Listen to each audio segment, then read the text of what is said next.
It's over. It's all over. I can't believe it. Saul gone. Better Call Saul. It's done. All of it. Jimmy, Kim, Saul, Gene, all of it. Done. It's over. The Breaking Bad universe. It's completed. The saga is over. It's completed. It's done. It still hasn't hit me, you know, just everything. It's a lot to think about. All right. So, Better Call Saul is, without a doubt, the best prequel of all time. Nothing comes close. I could say that, you know. You could maybe say that. I think in terms of like topping the original, I think it's really good, you know. I don't think it does, but I think it's a really great show. Shit, I think it does. Shit. Okay. There's a lot to unpack here. If Alex here still hasn't really comprehended everything. I have. I feel great. It's just a lot to think about. So, Better Call Saul, it's over. The ending is done. Let's not waste any more time. So, episode starts out, and Gene's bitch ass gets caught in a dumpster. Jesus, man. I expected like the whole episode to be like, well, maybe not the whole episode, but like at least like the first half of it to be like the chase for Gene. But no, like very first scene, it's like, nope. And I love the opening scene. It's Saul and Mike in the desert, and he asks Mike, if you had a time machine, what would you do? Mm-hmm. And Mike gives him a date. Doesn't give him the details, but, well, he kind of does, but you know what I mean. And Saul says, I use it to become a billionaire. And Mike's like, you sleazy prick. That's what you'd use it for? You asshole. We'll get back to the time machine thing in a bit. But Gene gets caught, and he goes to prison. And they're discussing his sentence, his trial. He calls good old Bill Oakley on the phone. That was great to see him again. I didn't expect to see him. And then during like when they were discussing his sentence, a character I really didn't expect to see was Marie, of all people. Marie showing up, that was great, but it really fit in with the episode. Yeah. And telling that Saul was partially responsible for the death of her husband and for Steve Gomez. Yeah. Nobody predicted that Marie would show up in this show. It was crazy. And what's funny is Marie was supposed to show up in season 2, but they thought it'd be too distracting. And now, finally, they brought her back. And I'm so glad they did, because I think Betsy Brandt's performance as Marie is the most underrated in Breaking Bad. She did a phenomenal job. I thought Marie was a great character, honestly. I mean, in terms of the Breaking Bad story, is she the most important? No. But I think that character, her personality, and just how Betsy Brandt played her, it was brilliant. I mean, and I'm really happy they brought her back, because I told Alex about this, but I think the Breaking Bad finale is pretty close to perfect. But I have one complaint with it that has kind of been nullified. It's that everybody in the Breaking Bad finale got their goodbye moment, right? Walt died. Skylar got to say goodbye to Walt. Flynn, Walt saw him walking into the house for the last time. Jesse got away. Todd died. Lydia died. Uncle Jack died. Everybody in the show got their goodbye moment, Except for Marie. Marie's last moment in the show was telling Skylar, hey, Walt's in town, stay away from him. And that's not really a moment for Marie, that's more of a moment for Skylar, like that's not Marie's goodbye moment. That's just, it doesn't feel like the end of Marie's story. It just feels like here's the last scene with Marie in it, And finally, Better Call Saul has given Marie her goodbye moment. She gets to tell Saul not only how much of a piece of shit he is, but Hank and Marie, they were a crazy couple, but she really loved him. She really cared about him more than anything. And man, his death, it's just tragic, man. I mean, it was preventable. Obviously Saul wasn't the only factor, but he damn sure helped. And let's not forget, Saul told Walt, hey man, you should just kill him. He literally told him that. But I think what was like the coolest part of the episode was that the last episode was Saul Goodman's trial. It being a lawyer show and all, it felt like the most fitting thing to do that. It didn't really like occur to me, but I thought it worked really well. The whole trial aspect of Saul talking himself down to 7.5 years was great. Yeah, and then him later deciding that he deserved a life sentence for what he's done. So I thought that was a great kind of arc for his character. It was heartbreaking, but also it was deserved. I mean, it was him. I think he really did try to get his sentence down 7 years, but I think he realized he's like, this is what I deserve. I've hurt so many people. I've caused so much death and pain to everyone around me. This is what I deserve, you know? And even if he does get out, what's he got, you know? So he's like, this is where I belong, in prison. This is where it was always going to end for me. And I think that's perfect. I think that actually is a better ending for him than if he died.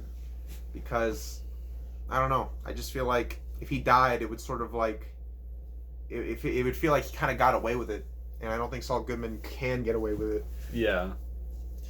And, well, you know, and I also loved the scene where he finally says, I'm the reason my brother killed himself. I'm the reason he's dead.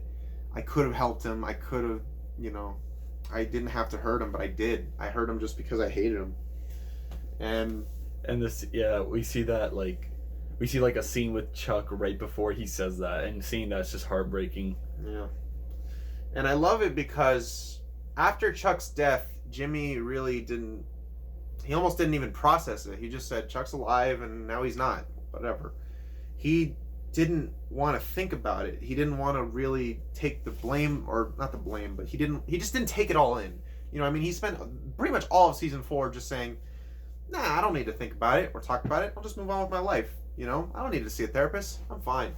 And this is probably the first time where he says, like, wow, my brother's dead, you know? And, I mean, listen, Chuck was a piece of shit, but he was right. He was right the whole time. Let's be real here. Yeah. And, yeah, the trial of Saul Goodman, it was great. You know, the ending, it's not flashy. It's not an action-packed ending, but it makes sense, and it's earned. That's how the ending of Saul Goodman should be. You know, it should be that's how Better Call Saul always is. Mm-hmm. It's subtle. It's not the flashiest show. It's not the sexiest show, but it doesn't need to be. It just needs to be a substantial show, and that's what it was. Even though nobody shot anybody, there were no explosions. In that courtroom scene, you saw Saul Goodman finally. You saw him, like, really in that speech. Like, if you watch that scene slowly, he's morphing from Saul, slowly turning back into Jimmy as the speech goes on. He starts off like, Walter White had a gun to my head and he kidnapped me, but as he goes on, he becomes Jimmy again. And by the end of it, he's like, I'm not Saul. I never was Saul. I'm Jimmy. That's who I am. I think him, like, saying his name is great, and then we get to see that again with the people on the prison bus.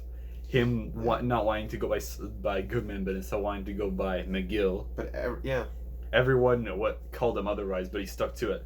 It's interesting. I think it's sort of like prison. He'll constantly be reminded of the Saul Goodman character, and the Saul Goodman character really hurt. Like, it's like I said, he hurt so many people, and he'll constantly be reminded by that because of. I mean, all the prisoners, even that one scene, they call him Saul. They don't call him Jimmy. Mm-hmm. You know, and that's tragic. You know, he killed Jimmy McGill, and Saul was all that was left.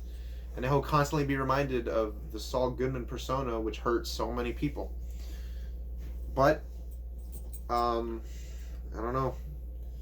Now the Walter White scene. That scene was great, and, like, it brought up the thing with what's it called, with Mike, the time machine thing about regret, like, Mm-hmm. what the regrets that they had in the past.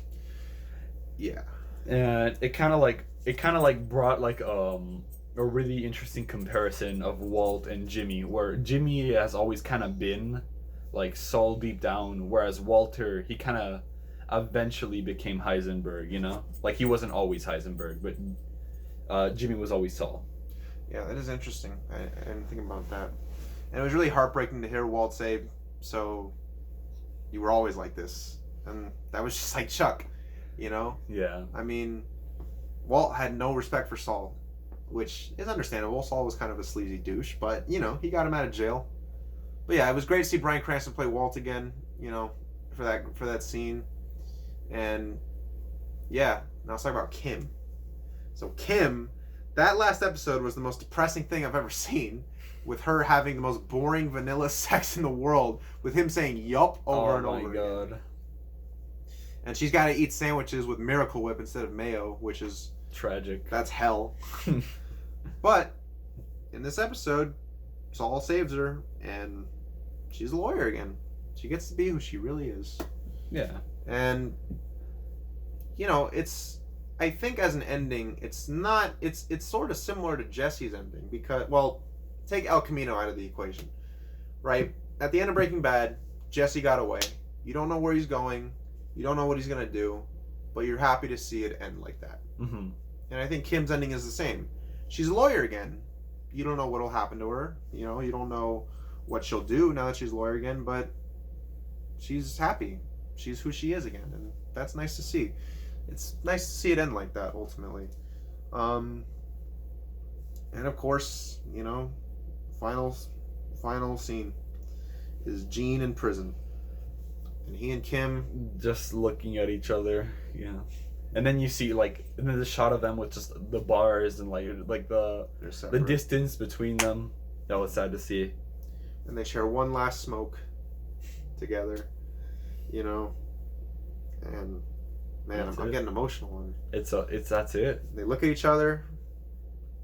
And he does the slipping Jimmy finger guns as a way to say like, "Hey, it's been real," you know. And then she's like, "Yeah." She goes off, and he's in prison where he belongs, and she gets to be Kim Wexler. And that's it. And that's Better Call Saul. It was a great finale. I think it perfectly fit everything. Yeah, I mean, Better Call Saul. It was a great show, and you know, it's definitely in my top 5 shows ever. I think it's great. I know you don't feel this way, but I prefer Better Call Saul to Breaking Bad. I like Breaking Bad more, but they're both amazing shows. Yeah, I love it. I think the show ended in a pretty amazing way. I mean, was it a little predictable? A bit, but it didn't it wasn't it fit perfectly. That's what it needed to do. Yeah, predictability isn't always bad as long as it's done well. You know, yeah. I mean, the show's a prequel, for God's sakes. You know. Yeah. So, I don't know. I mean, I can imagine some people would think the ending is a little anticlimactic, but that Better Call Saul's not Breaking Bad. It's Better Call Saul. You know, it's a subtle show. It's not an action show. It's a show about this guy who, you know, he is who he is, and it's almost like the Breaking Bad ending, where yeah, it's sad, but I don't know. I felt kind of uplifted by the end of it. I felt good about it. Sort of, yeah. I kind of felt the same way. Because I felt like Saul. I mean, Saul's not going to do bad in prison because everybody there likes him. He defended them, you know. So yeah, he'll be fine. And Kim gets to be a lawyer, so. And that's it for the Breaking Bad universe. It's crazy. It's all done. It's all over. Yeah, but I'm glad it gets to end perfectly. Doesn't need to be milked. I guess if they really wanted to, they could continue Kim's story, but I don't think it'd be necessary. There's no need for it. This is the perfect point to leave it on. Yeah, Kim's a lawyer. That's all you need. Mm-hmm. So, final thoughts, man, on the Better Call Saul ending? The episode was amazing, but I thought the ending was perfect, you know? It's a killer ending, just like Bob Odenkirk said. I'm happy with it. If you're not happy with it, then you're not a true fan. No, that's a joke. That's a joke. But I just want to talk about Better Call Saul as a whole. It was a great show. It had so many great characters, so many great endings for so many different people. Mm-hmm. It had so many emotional moments. The stories of Chuck and Nacho, some crazy villains like Lalo and Gus. So many great characters. It really is sad to see that, but I'm happy it got such a good ending. Heck yeah. Better Call Saul, thank you for being such an awesome show. Thank you for making Breaking Bad better, which most prequels don't do. They actually make the original one worse most of the time. But Better Call Saul didn't. Finally, I'm okay with how Marie's story ended. Finally. There you go. It was great. Better Call Saul. Hey.